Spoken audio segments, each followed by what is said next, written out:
Hey friends, Ty here. So earlier today, my lady and I were heading home from a day trip that we took, and she happened to notice that the vast majority of cars that we pass by or pass by us were women in the car by themselves. And I asked her, I was like, do you think that's part of a commentary on our society? And she says, yeah, from a woman's perspective, many women have chosen singleness because they believe that there is a shortage of masculine men. And she went on to say something that really blessed me. And men, I hope you've been fortunate to hear this from your lady. But she says, baby, if I didn't find a man such as you who embraces his masculinity, I would have stayed single. Now, to be clear, guys, obviously I'm not perfect. And my lady knows that. I know that. You know that. But nevertheless, that really blessed me that she said that. And, uh, and that kind of points to a bigger picture that we're all having to deal with at some level. And she says that just there doesn't seem to be a whole lot of masculine men out there, and men who seek to be masculine and to be consistent in that. And you know me, if you've been on my page for a while now, you know that I am very much pro man and unapologetically so. And I'm pro masculinity. I'm first and foremost pro Christ and pro family, pro conservatism, pro freedom, and all those things that are related to one another. But nevertheless, I did, sadly, I did have to agree with her. There's a lot of men out there who, frankly, don't know what it means to be masculine. A lot of men think that they just need to go into the gym and pump iron, and that's masculinity. No, it's not. Many men think they just need to grow that bank account as big as they can, and that in itself is masculinity. No, it is not. Yes, a man should be strong, should be the picture of health to his family and his community. A man should be able to defend his family and defend his community. A man should be hard to unalive.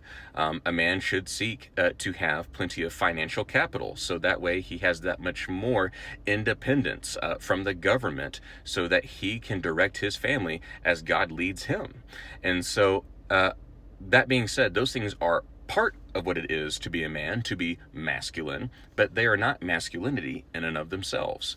Because, guys, in a nutshell, and guys, I don't say this as somebody who presumes that he has it all figured out, because I know for a fact that I do not. But here are a few lessons that I've learned, and the hard way, over these past few years about what it is to be masculine. So to be masculine is not just to simply be strong, because frankly, I think a lot of people, men included, think that to be gentle is to be anti-masculine. No, rather gentleness. And I got this from the late Dr. Vodi Bakum, God rest his soul. But I agree with him, and he was dead on when he said this, and that is, gentleness is strength under control. That is so true. Basically, a man should understand the moment, the situation that he is in. For instance, when he's dealing with women in his family, for example, or his own daughters, or little children, period, for example, he should be gentle. Obviously, there's also a time to be firm. And basically, a man has range, and a man knows what situation he is in, and he acts accordingly. A man should be training to be a picture of health, yes. He should be able to defend his family. Frankly, a man should be hard to unalive. There was an interview of a serial killer, and he said, I forget the man's name, but he said the reason why he chose the children that he would go after, it was because he perceived that their fathers were not a threat. So, men, you should be a godly threat. That being said, when it comes to being a provider, yes, again, you should seek to have your own wealth, your own capital, so that way you can be independent from the government, independent from everyone. And so you should do that.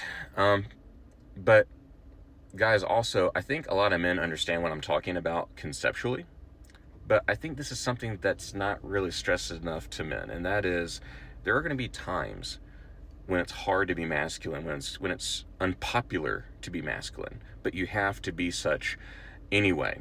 You don't get to enjoy, the fruits of being a masculine man as God created you to be. You don't get to enjoy those fruits without doing the hard work, without some suffering, without some hard knocks.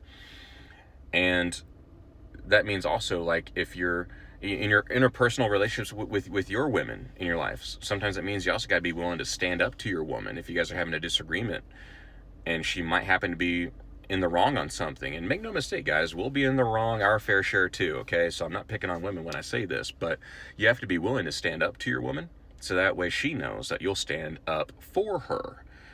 That is super important. One of the many things I love about my lady is that she encourages me in my masculinity, and I in turn encourage her in her femininity. And that's how God intended it. That's the way it's supposed to be. And so, that being said, men, if you're looking for a wife, you have to already be about the business of being a masculine man. There is a quote I read one time many years ago in a book, and I'll close this out with this. The quote was talking about two different types of men. The men who seek for a woman to complete their journey. That's man number one. Man number two is a man who is already on a journey. He knows where he is going. He knows what the Lord has called him to and what he needs to be about. And he seeks for a woman to join him on that journey. I encourage you to be the latter man and not the former. And if you are faithful in doing that, God will see that. And I believe in my soul that God, in his due time, will honor that. And I'll land the plane there. May God bless and keep you all, and may you meet here soon again. Lord willing, it's good to be a man.